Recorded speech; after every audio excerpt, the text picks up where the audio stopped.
in the heart of the city, at a party glittering with the kind of wealth most of us only dream.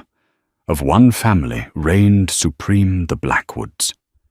They had everything money power and a cruel sense of entitlement. That night, they set their sights on a humble waitress, deciding she was their sport. They pushed her, ridiculed her, and tried to break her spirit in front of a room full of the city's elite. But they made one fatal miscalculation. They never imagined she had a secret, and they never ever thought she would walk up to the stage, grab the microphone, and unleash a truth that would bring their entire empire crashing down. The Serafina Club wasn't just a restaurant, it was a testament to old money, a fortress of quiet opulence perched 28 floors above the bustling city. Its windows were vast panes of crystal that muted the sounds of the world below, turning the sprawling metropolis into a silent, glittering carpet for its patrons.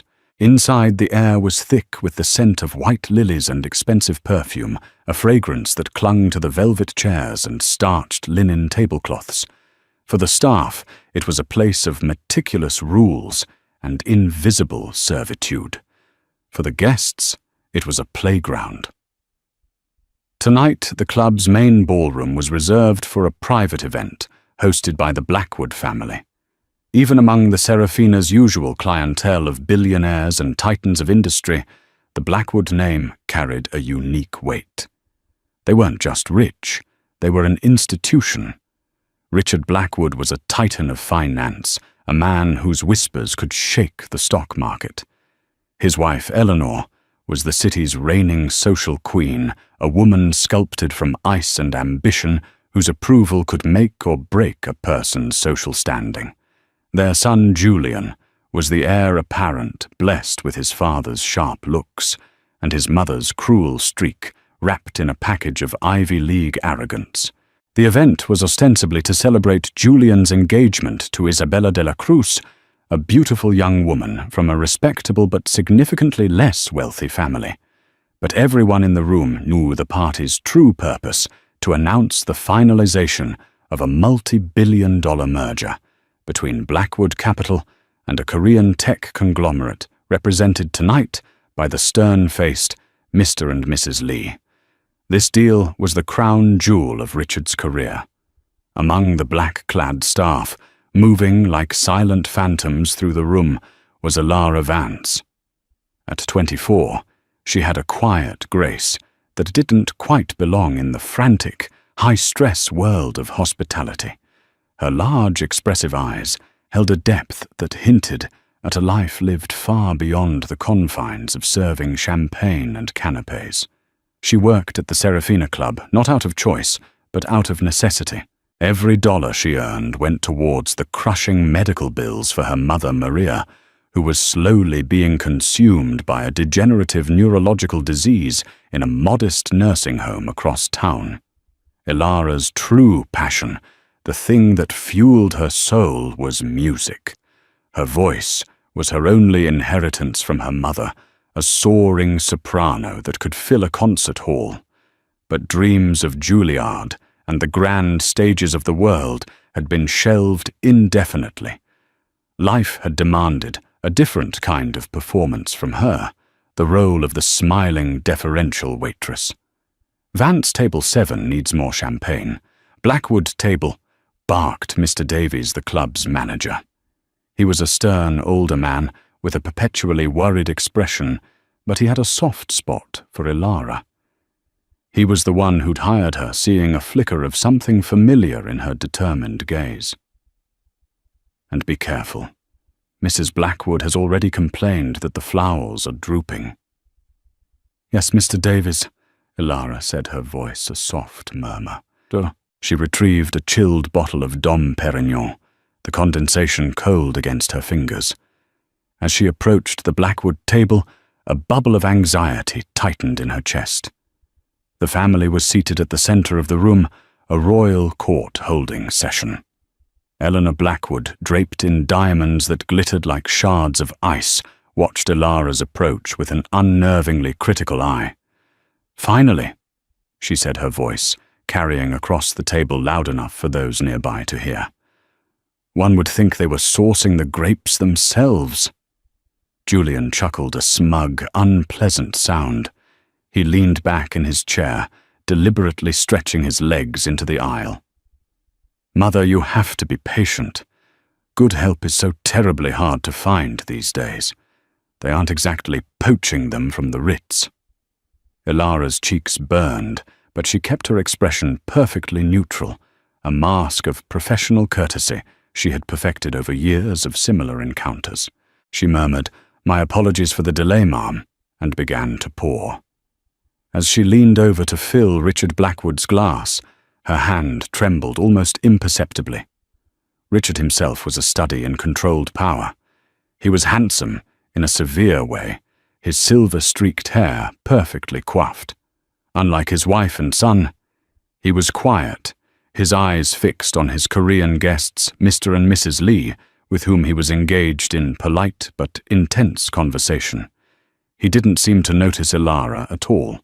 He was a planet, and she was a speck of dust in his orbit, utterly insignificant. When she reached Julian's fiancé, Isabella, she noticed the young woman's strained smile. Isabella's eyes, a warm hazel, met Ilara's for a fleeting second, and in them Ilara saw not arrogance, but a deep, weary sadness. Isabella gave a tiny, almost apologetic nod, as if to distance herself from the family's boorishness. "Careful there," Julian snapped, as Ilara moved to pour for him. "This suit is Tom Ford. It costs more than your yearly salary. I'd rather you didn't redecorate it." "Of course, sir," Ilara whispered, her voice tight. She poured the champagne with painstaking precision, her entire focus on keeping her hand steady. But as she straightened up, Julian, with a casual, almost lazy movement, shifted in his chair. The leg of his chair caught her ankle. It wasn't an aggressive trip, but it was just enough to unbalance her. Ilara stumbled, and the heavy bottle slipped from her grasp. It didn't smash. Instead, it landed on the plush carpet with a dull thud, sending a fountain of expensive champagne splashing across the pristine white tablecloth, and to Ilara's horror, onto the sleeve of Eleanor Blackwood's silk dress. The table fell silent. The conversations at nearby tables faltered. Every eye in the vicinity turned towards the scene.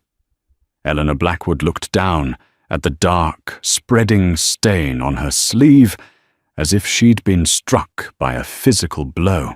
She rose slowly, her face a mask of cold fury. "You clumsy, incompetent little girl," she hissed, her voice low and venomous. "Do you have any idea what this dress is worth? This is haute couture. It's irreplaceable."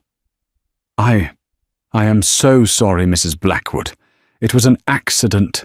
Ilara stammered, her heart pounding against her ribs. She fumbled for a napkin, trying to blot the stain, but Eleanor slapped her hand away. "Don't touch me," she screeched, her carefully constructed composure finally cracking. The entire ballroom was now watching. "Get her away from me. Richard, do something. This is humiliating." Julian leaned back, a cruel smirk playing on his lips. He was enjoying the show. "See, Mother. This is what happens when you let just anyone wander in off the street." Richard Blackwood finally turned his attention from the Lees, his face a thundercloud of annoyance. The interruption was jeopardizing the delicate rapport he was building. He didn't look at Ilara. He looked past her at Mr. Davies, who was now rushing towards the table. "Davies!" Richard boomed, his voice radiating authority. "Control your staff. We are trying to conduct business here. I expect this mess to be dealt with, and I expect her wages to be docked to pay for the damages." Mr. Davies arrived, his face pale. "My sincerest apologies, Mr. Blackwood. Mrs. Blackwood. It will be handled immediately." He grabbed Ilara's arm, his grip surprisingly gentle but firm. "Come with me, Miss Vance." As he led her away from the table, a wave of shame and anger washed over Ilara. It wasn't just the humiliation. It was the injustice. Julian had tripped her, she was sure of it. But in this world, the truth didn't matter. The only thing that mattered was power, and she had none. From across the room she could hear Eleanor's voice, still ringing with theatrical indignation. Honestly, the quality of people these days. No grace. No breeding. One wonders where they even come from. The words struck Alara with an unexpected force. Where they come from. She clutched the small silver locket she always wore, tucked beneath her uniform. It had been her mother's. Inside was a tiny, faded photograph of her mother, Maria, young and radiant, and on the other side, a picture of a man Alara had never met her father. A man her mother only ever referred to as Rick, a struggling musician with a poet's soul, whom she had loved fiercely before he disappeared from their lives, chasing a dream of a different kind. "Just breathe, Alara," Mr. Davies said softly, as they reached the sanctuary of the staff corridor. "Don't let them get to you. They're vipers." "He tripped me, Mr. Davies," she whispered, her voice shaking with suppressed rage. "Julian Blackwood. He did it on purpose." Mr. Davies sighed, his shoulders slumping. "I know. I saw it. But what can we do? It's their world, Alara. We just work in it." He looked at her, his expression pained. "Take a few minutes. Compose yourself. I'll smooth things over." But as Alara stood in the sterile white corridor, the muffled sounds of the party filtering through the walls, something inside her began to shift. For years she had swallowed her pride, endured the snide remarks and the casual cruelty, all for the sake of her mother. She had told herself it was a noble sacrifice. But tonight felt different.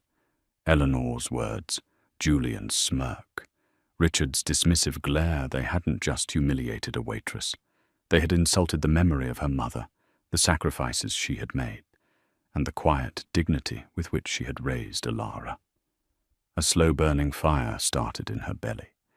It was a feeling she hadn't allowed herself to feel in years, pure, unadulterated anger. The mask of the deferential waitress was beginning to crack. Back in the ballroom, the incident was smoothed over with the seamless efficiency of the wealthy. A new tablecloth was whisked into place. Eleanor was placated with profuse apologies and the promise of compensation, and the jazz trio on the small stage at the far end of the room was instructed to play something a little more upbeat to dissipate the lingering tension. The Blackwoods, having asserted their dominance, returned to charming their guests. The machine of the evening churned on. Richard Blackwood refocused his attention on Mr. Lee, his voice, once again, a smooth balm of corporate diplomacy. "My apologies for that unfortunate display, Sang-jun. A minor domestic disturbance. Now, as we were discussing the third quarter projections." But Mr. Lee, a man who had built his empire from the ground up in the hyper-competitive tech world of Seoul, was a keen observer of character. He had seen the entire exchange. He had noted Julian's smirk and Eleanor's disproportionate rage. He had also seen the quiet, shattered dignity on the waitress's face as she was led away. He nodded politely at Richard, but a small, almost imperceptible seed of doubt had been planted. In his culture, respect for elders, for employees, for oneself was paramount. The Blackwoods' display had been anything but respectful. Meanwhile, in the staff corridor, Alara splashed cold water on her face, trying to quell the tremor in her hands. Mr. Davies found her leaning against the cool tiles, her eyes closed. "They want you to take over bar duty for the rest of an evening," he said gently. "Keep you out of their line of sight. I'm sorry, Alara. If I could fire them from my restaurant, I would." "It's not your fault, Mr. Davies," she said, her voice steadier, now laced with a new, hard resolve. She opened her eyes, and he was taken aback by the intensity in them.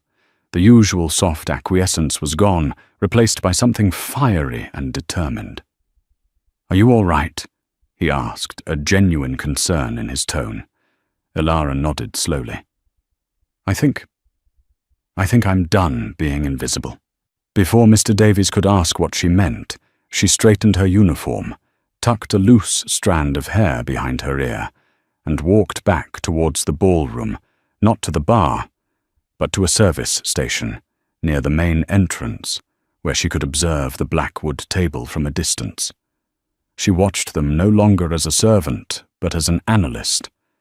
She saw Eleanor preening and laughing, her hand resting possessively on Richard's arm. She saw Julian leaning over to whisper something in Isabella's ear, causing the younger woman to flinch almost invisibly. And she watched Richard. He was the picture of success, a man at the absolute pinnacle of his world. He commanded the room with an effortless gravity. A memory hazy and distant surfaced in Elara's mind, a story her mother Maria would tell her on nights when her illness made her mind wander back in time. "He had the most wonderful hands, my love," Maria would whisper, her own hands, gnarled and weak. "Strong but gentle. He could make a guitar sing. He wrote me a song, you know. He called it The Willow's Lament. He said I was like a willow tree, graceful and bending but never breaking. He called himself Rick, said his full name was too stuffy for a musician." Elara's hand instinctively went to her locket. Rick, a struggling musician. Could it be? The thought was so outlandish, so wildly improbable that she almost dismissed it. Richard Blackwood, the titan of finance, a wandering musician with a guitar, it was impossible, a cruel coincidence of a name. But as she continued to watch him, she noticed something. When he thought no one was looking, when his wife was engaged in conversation, and his son was focused on his fiancée, Richard's mask would slip. Just for a second. A profound weariness would settle over his features, a deep-seated sadness in his eyes that mirrored the look she saw so often in Isabella's, and his fingers resting on the table would tap out silent, complex rhythms on the linen, like a guitarist idly fretting a tune. The jazz trio finished their set, and a polite smattering of applause filled the room. During the brief interlude, Julian decided he needed more sport. He caught Elara's eye from across the room and beckoned her over with a smug, imperious flick of his fingers. Her stomach clenched. She didn't want to go, but defying a direct summons would mean immediate termination. Taking a deep breath, she walked back into the lion's den. "Yes, sir," she asked, her voice devoid of the warmth it had held before. Julian leaned in, conspiratorially, his voice a low drawl, meant for the whole table to hear. "We were just having a debate.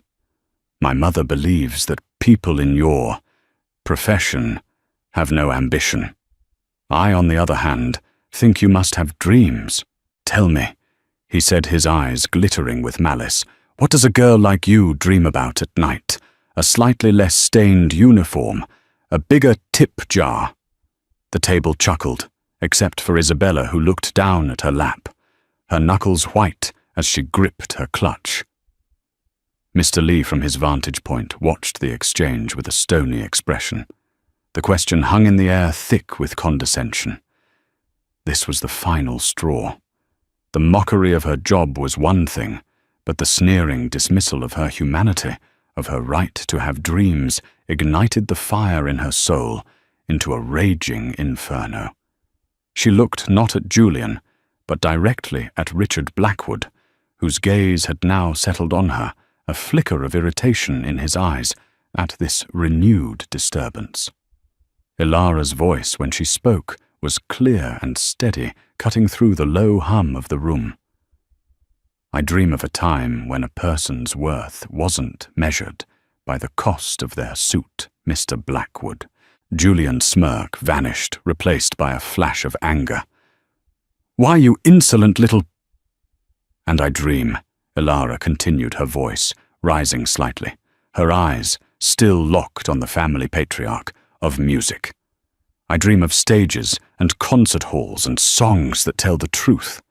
Eleanor scoffed. Oh, a songbird in a cage, how quaint. Can you even carry a tune, or is that just another one of your clumsy pursuits? That was it. The challenge had been laid down, an idea wild and terrifying and absolutely brilliant exploded in Ilara's mind. It was insane. It would get her fired. It might get her blacklisted from every service job in the city. But at that moment, she didn't care. Dignity, she realized, was a currency far more valuable than a paycheck. She gave them a small, enigmatic smile. "I can carry a tune," she said softly. And with that, she turned her back on the most powerful family in the city and began to walk towards the stage. The entire table stared after her, stunned into silence. Mr. Davies, seeing her determined stride, felt a jolt of panic. "Ilara, what are you doing?" he hissed as she passed him. She didn't answer. Her focus was singular. The jazz trio had left their instruments, and a single gleaming microphone stood unattended at the center of the stage, a silent sentinel. Heads turned as she walked. A murmur rippled through the ballroom. A waitress was walking onto the stage. Was this part of the entertainment? A planned bit of comedy? Julian started to laugh, a harsh, braying sound. What is this? Is she going to juggle for us now? Eleanor looked mortified. Richard, this is a fiasco. Your merger is on the line, and the help is having a psychotic break. But Richard Blackwood wasn't listening. He was watching Ilara, a strange, unreadable expression on his face. There was something in the way she carried herself, a defiant grace under pressure that pricked at a long-buried memory. Ilara reached the stage and stepped up. The polished wood felt solid beneath her sensible black shoes.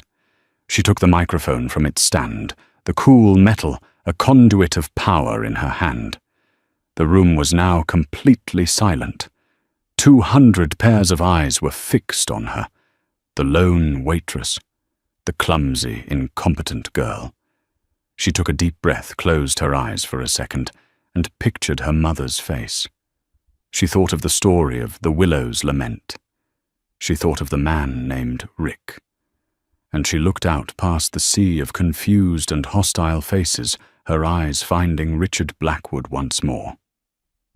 And then she began to sing.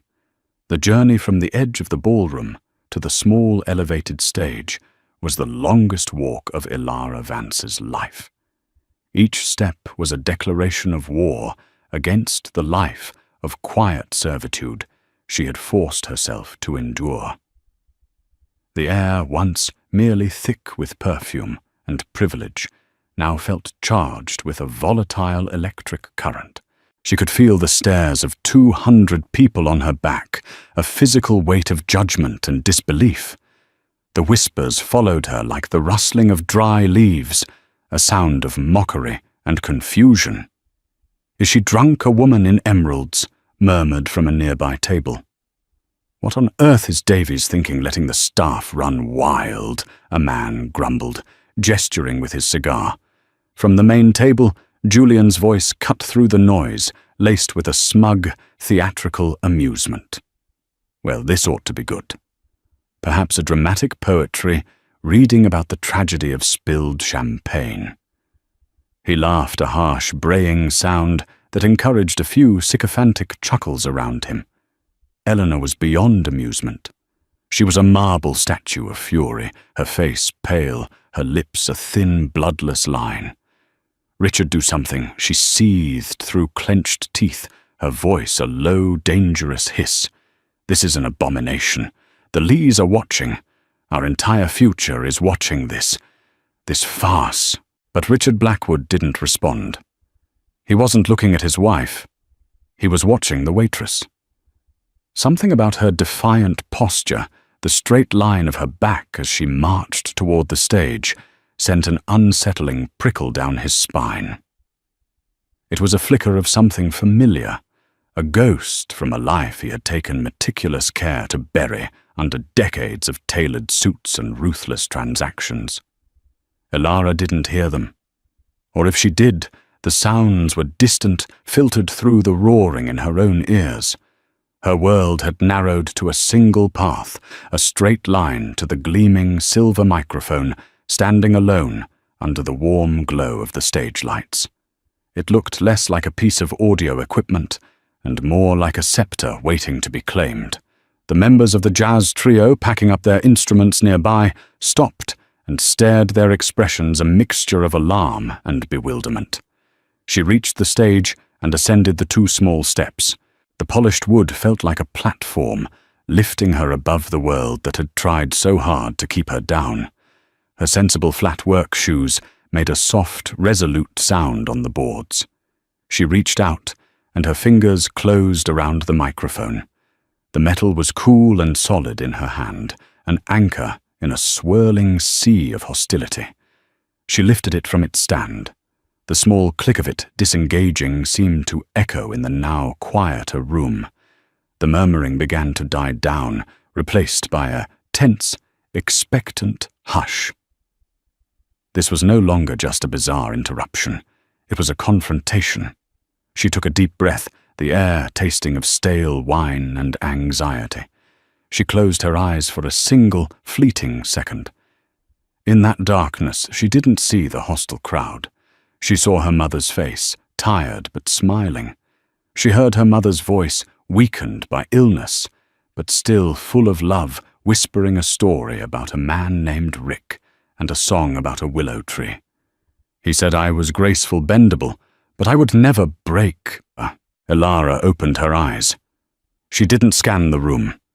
She did not look at the shocked faces or the condescending smirks. Her gaze traveled over the sea of glitter and crystal and found its target. It locked onto Richard Blackwood. And then she sang. There was no introduction, no accompaniment.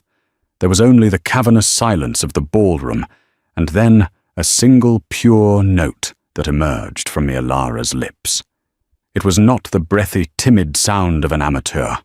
It was the sound of a classically trained soprano, a note so clear, so powerful, and so full of raw, untamed emotion that it seemed to vibrate in the very air of the room. It was a shock to the system, a sudden, brilliant flash of lightning in a dim, predictable world. The guests who had been leaning back in their chairs smirking sat bolt upright. Julian's mouth, which had been open mid-laugh, hung agape. The first few bars were a cappella, a haunting, melancholic melody that felt both ancient and deeply personal. It was a melody of longing, of rain on window panes, of love lost but not forgotten. It was the unmistakable opening of The Willow's Lament. Across the room, Richard Blackwood physically flinched. It was a subtle movement, a mere tightening of his shoulders, but for him, it felt as if the floor had dropped out from under him. That melody. He hadn't heard it in over 25 years. But it wasn't just a song he heard. It was a key turning in a locked door in the deepest, most fortified dungeon of his memory. The sound of it, so pure and unexpected, blew the door clean off its hinges. Then the words came sung in a voice that swelled to fill every corner of the vast room, each syllable imbued with a lifetime of another's sorrow. The willow bends beneath the storm, a promise whispered to keep me warm. You said our love was river strong, but rivers wander, and you are gone. The ballroom was gone. In its place, Richard was standing in a cramped fourth-floor walk-up apartment. He could smell the rain on the pavement outside, see the way the cheap muslin curtains fluttered in the draught. He could feel the worn frets of his old acoustic guitar under his fingertips. And he could see her, Maria. Her hair was a dark cascade over her shoulders, and her eyes the color of the sea after a storm were full of an unwavering belief in him. In Rick. Not Richard. Rick the musician, the dreamer, the man who was going to write songs that would change the world. He had written this for her one rainy Tuesday as a promise, an oath. As Ilara's voice soared, it pulled him from the warmth of the memory into the cold, sharp pain of its betrayal. And oh, the willow weeps for you, its branches cry for what was true. You traded songs for gold and steel, and left a wound that will not heal.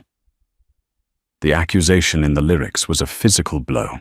This girl's voice was filled with an anguish so profound it was almost terrifying. Richard's heart hammered against his ribs. The memory shifted. He was no longer in the apartment. He was in a stuffy wood-panelled office, sitting opposite Eleanor's father, a man who saw him not as an artist, but as a rough diamond to be cut and polished into something profitable. The offer was laid on the table, a position at his firm, a path to unimaginable wealth, and the hand of his daughter Eleanor. The price was simple. He had to leave his old life and Maria behind. He had to trade his songs for gold and steel. And he had done it. His hand, which had been reaching for his wine glass, began to tremble violently. The crystal stem slipped through his numb fingers.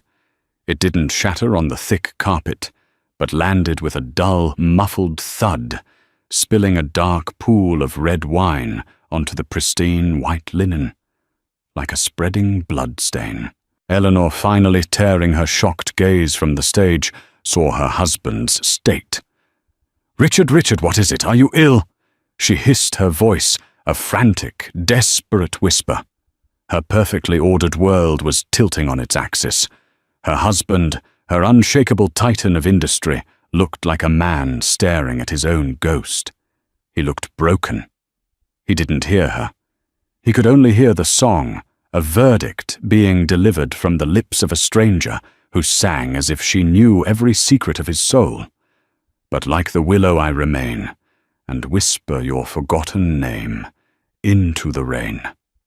Every person in the room was now a prisoner of that voice.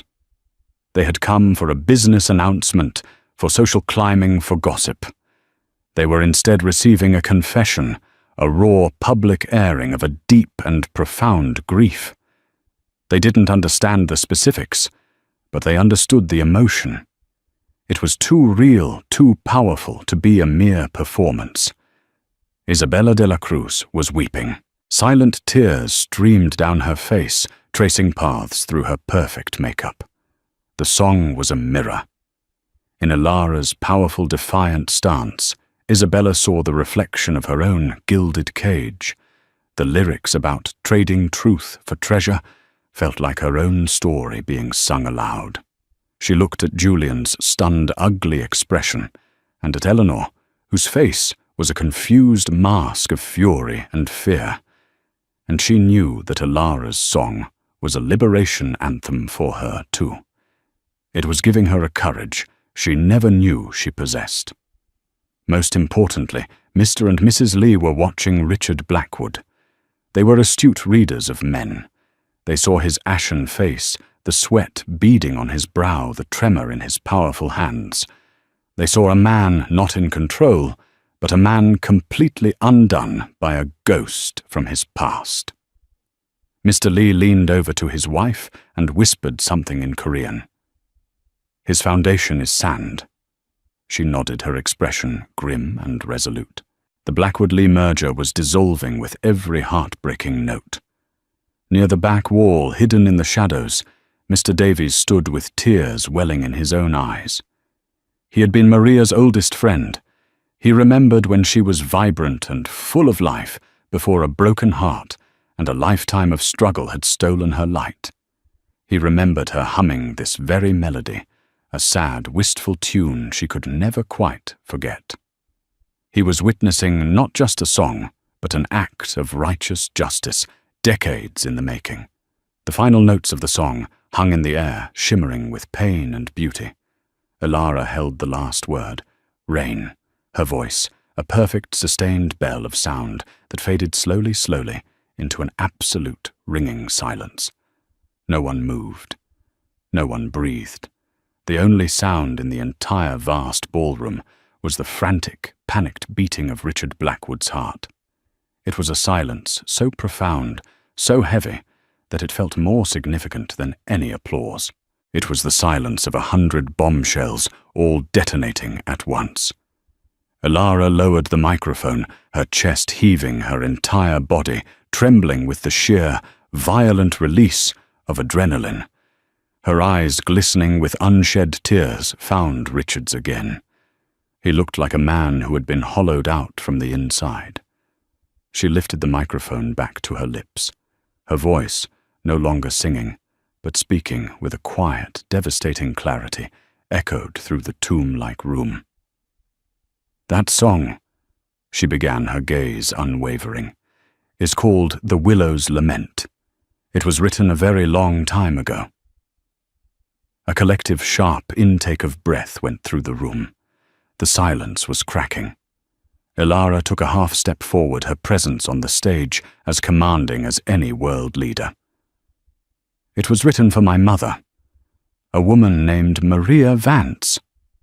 A wave of gasps and frantic whispers crashed through the ballroom. Eleanor's manicured hand flew to her mouth, her eyes wide with a dawning monstrous understanding. "She told me it was written by the man she loved." Elara continued, her voice gaining strength, each word a carefully placed stone, building a bridge to a terrible truth. A struggling musician, a man with a poet's soul and a cheap guitar, a man who disappeared from her life to chase a different kind of dream. She paused, letting the weight of her words settle, forcing them all to connect the dots. Then came the final, fatal blow. "A man she called Rick." Elara said, her eyes boring into the patriarch of the Blackwood family, a man who now seemed to be shrinking into his expensive suit. "But I believe you all know him by a different name now." She held the silence for one last, excruciating beat. "Richard Blackwood." The word Blackwood landed with the force of a physical explosion. The silence shattered into a million pieces of chaos. People were on their feet, phones were raised, and a tidal wave of noise, shock, outrage, excitement filled the room. The carefully constructed facade of the Blackwood family had not just been cracked. It had been utterly and irrevocably dynamited in front of the very people they sought to impress. Eleanor let out a strangled cry, a sound of pure animalistic denial. "It's a lie. A vicious, pathetic lie from a nobody looking for a payday." But no one was listening to Eleanor's screeching. Every single person in the room, her son, her guests, the media, her husband's business partners, was looking at Richard. He didn't deny it. He couldn't. His face was a ghastly grey canvas of guilt. His jaw was slack. His eyes were wide with the sheer terror of a man whose darkest secret, the original sin upon which his entire empire was built, had just been laid bare for the entire world to see. He looked past his furious wife, past his stunned son, and at the girl on the stage, this spectre of his past, made flesh, and he whispered a single word, a name that was both a prayer and a curse, so soft that only those at his table could hear it over the rising din. "Maria." And in that one broken word, the entire room heard his confession. The waitress was telling the truth. Richard Blackwood's whispered confession. Maria was a single fragile stone dropped into a churning sea of chaos. It was swallowed almost instantly by the rising tide of pandemonium. Yet for those who heard it, for Eleanor, for Julian, for Mr. Davies, it was the definitive sound of surrender. It was the truth, stark and undeniable. The ballroom a moment ago, a temple of curated elegance, had devolved into a bedlam of raw human reaction. The air, thick with the scent of lilies, was now pierced by the sharp metallic tang of scandal. A screech of a chair being dragged back, the frantic clicking and flashing of dozens of smartphone cameras creating a disorienting strobe effect. The cacophony of 200 voices, all speaking at once. It was the sound of a dynasty dying in public. The impeccably trained staff of the Serafina Club were frozen, their professional programming short-circuited by the unprecedented social implosion. They stood like statues, trays in hand, unsure of who to obey, their eyes wide with fear and fascination. Eleanor Blackwood, however, was not frozen. She was pure kinetic rage. The initial shock had been burned away by the fires of self-preservation. She lunged at Richard, grabbing the lapels of his exquisitely tailored tuxedo. Her diamonds scraped against the silk. "Richard, tell them," she shrieked, her voice a ragged, desperate tear in the fabric of the noise. She tried to shake him, to rattle the truth back into its box. "Tell them she's a lying gutter snipe who crawled out from under a rock. You built this. We built this. Don't you dare let this nobody burn it all down." Her words were meant to rally him, but they only highlighted her true fear. Not the betrayal of a long-dead love, but the loss of her station, her power, her name. Richard didn't respond. He simply stared at the empty stage where Ilara had stood, his face a grey, vacant mask. He was a king whose castle had just been revealed to be made of sand, and he was watching the tide come in. Julian, meanwhile, felt as though he were watching the scene from outside his own body. He looked from his mother's hysterical, contorted face to his father's catatonic one. Then his gaze drifted to the stage, to the lone microphone stand that seemed to hum with a residual power. This waitress, this girl he had mocked so casually, had dismantled his entire world with a song. He felt a wave of nausea. His identity, his pride, his very name, it was all predicated on a lie. What was a Blackwood if the name's foundation was a squalid secret of abandonment and deceit? He looked down at his own manicured hands resting on the stained tablecloth. He had his father's hands. He suddenly wondered with a chilling horror if he had his father's weakness too. It was into this vortex of familial collapse that Mr. Lee stepped, bringing with him a chilling, absolute calm. He rose from his chair, his movements deliberate and precise. He adjusted the knot of his silk tie, his posture radiating an authority that completely eclipsed the Blackwood's frantic chaos. He didn't raise his voice yet when he spoke. A pocket of silence seemed to form around him. "Mr. Blackwood," he began, his voice cold and clear as ice water. The reporters, sensing a new, even more significant development, swarmed closer. Mr. Lee ignored them, his piercing gaze fixed solely on the crumbling man at the head of the table. "In my world," he continued, "business is not merely about numbers on a page. It is about trust. It is about honor. We believe that a man who doesn't honor his most sacred personal commitments cannot be trusted to honor his professional ones. A man who abandons his own child for the pursuit of wealth has a flawed character. His foundation is sand." He let the metaphor hang in the air, a devastatingly accurate assessment of the scene. "Our agreement was contingent on a partnership of integrity and mutual respect. I see neither here tonight. What I see is a family consumed by cruelty and built upon a shameful lie." He gave a curt, almost imperceptible shake of his head. "We cannot in good conscience merge our company's future with such a volatile and dishonorable legacy. Consider our agreement and any future association permanently terminated." He then did something that sealed the Blackwood's fate. He turned slightly and addressed the other titans of industry and finance in the room. "Let this be a lesson to all of us. Character is the only currency that never loses its value." With that, he bowed stiffly, a gesture of finality, and turned to his wife. She stood and took his arm without a word, her expression one of utter disdain for the scene around her. The crowd parted for them as they walked their silent, dignified exit, a more powerful condemnation than any shouted insult. It was the sound of billions of dollars walking out the door. It was the first and most important nail in the Blackwood coffin. Their departure was the signal that broke Isabella's trance. She had watched the entire exchange with a heart that was both terrified and soaring. Ilara's courage had ignited a spark in her, and Mr. Lee's powerful denunciation had fanned it into a flame. She stood up her movement, drawing Julian's hollowed-out gaze.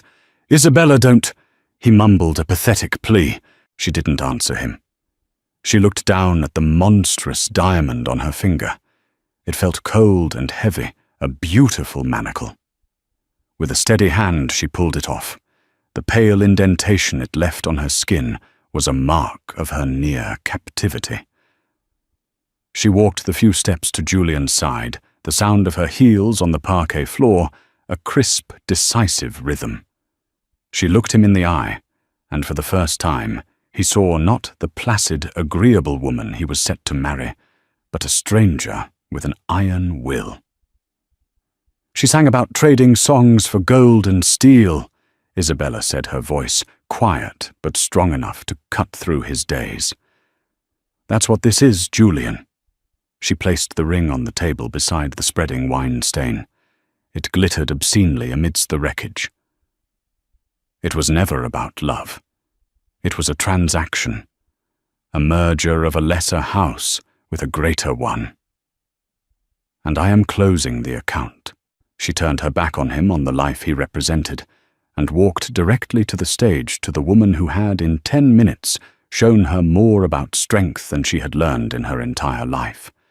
Their eyes met the heiress and the waitress, two women from opposite ends of the social spectrum, now united on the same side of a moral war. "Thank you," Isabella whispered, her voice thick with emotion, as she reached Ilara. "You're saving yourself," Ilara replied, her own voice still trembling slightly.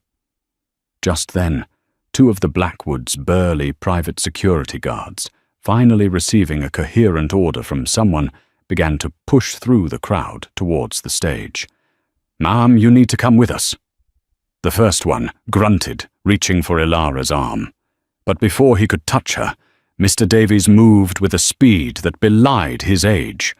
He stepped between the guards and the two women, his body a solid, protective barrier. "You will not lay a hand on her, Mr.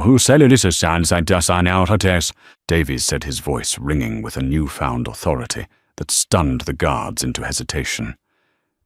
"This is still my club, and for tonight at least we are siding with human decency over hired muscle. Miss Vance is no longer an employee. She has resigned. Now get off my stage before I have you thrown out for harassing my guests." He gave Ilara and Isabella a firm but gentle push towards the back of the stage. "Come on, girls, the back way. Now." He guided them away from the chaos through a door that led to the sterile, brightly lit service corridors. The cacophony of the ballroom faded behind them, replaced by the hum of ventilation systems and the distant clatter of the kitchens. It was like stepping from a battlefield into a triage tent. The silence was a balm. They emerged from a side exit into the cool, damp night air. The sounds of the city, a distant siren, the rumble of a subway, the murmur of traffic felt real and grounding. Isabella took a deep, shuddering breath that turned into a half-sob, half-laugh. "I have nowhere to go," she said, the wild reality of her situation finally hitting her. "My parents will be incandescent with rage. You can stay with me," Ilara offered instantly, without a hint of hesitation. "It's not the Serafina Club, but it's safe, and it's honest." In that moment, under the indifferent glow of a streetlight, a powerful, unlikely alliance was forged. The days that followed were a media deluge. The story was a perfect storm of wealth scandal and underdog triumph. The Serafina song How a Waitress Toppled the Blackwood Titan screamed one headline. Lovechild's lament costs CEO billions, shouted another. A grainy cell phone video of Ilara's performance was played on a constant loop on every news network, her raw, powerful voice becoming an anthem for the voiceless. The stock of Blackwood capital didn't just fall, it nosedived into an unrecoverable death spiral. Richard was forced into a humiliating resignation. Eleanor, shunned from every guest list and charity board, retreated into her palatial home, a prisoner of the very social standing she had worshipped. Julian simply vanished, swallowed by the shame of his family's public disgrace. For Ilara, life transformed. Her tiny apartment was besieged by reporters, but now she had Isabella, who, with the startling efficiency of someone bred for management, became her fierce protector, her press agent, and her friend. The calls weren't just from news outlets. They were from legendary record producers, from concert promoters, from the very stages she had only dared to dream of. The most important call, however, came from a lawyer. A famous philanthropist, a self-made woman who had started with nothing, had been moved to tears by Ilara's story. She had established a perpetual fund to cover every single one of Maria Vance's medical needs, ensuring her transfer to the finest neurological care facility in the country.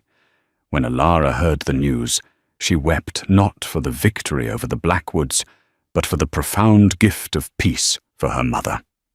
A month after that night, a single heavy envelope arrived, forwarded from the Serafina Club.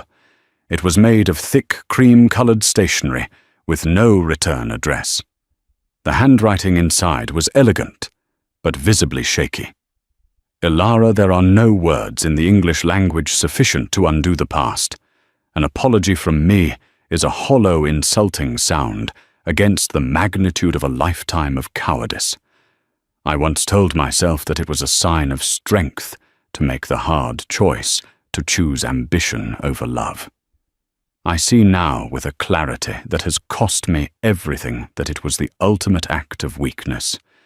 Your mother was the melody of my life. In my fear and greed, I chose silence. I have lived in that silence for 25 years, and it has been a cold, empty prison of my own making. You, with your voice, have brought the music back, even if it is a song that chronicles my own ruin.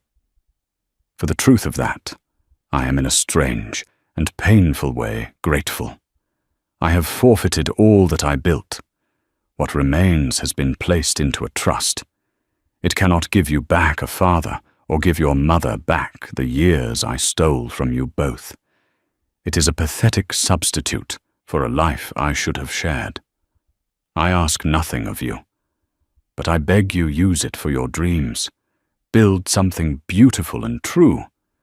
Be the person I was never strong enough to be. I will not trouble you or your mother again. Rick. Tucked inside was not a check, but a legal deed, transferring the lion's share of what was left of the Blackwood fortune to a trust in her name. Ilara read the letter twice, tears blurring the ink. It wasn't forgiveness, and it wasn't a reunion.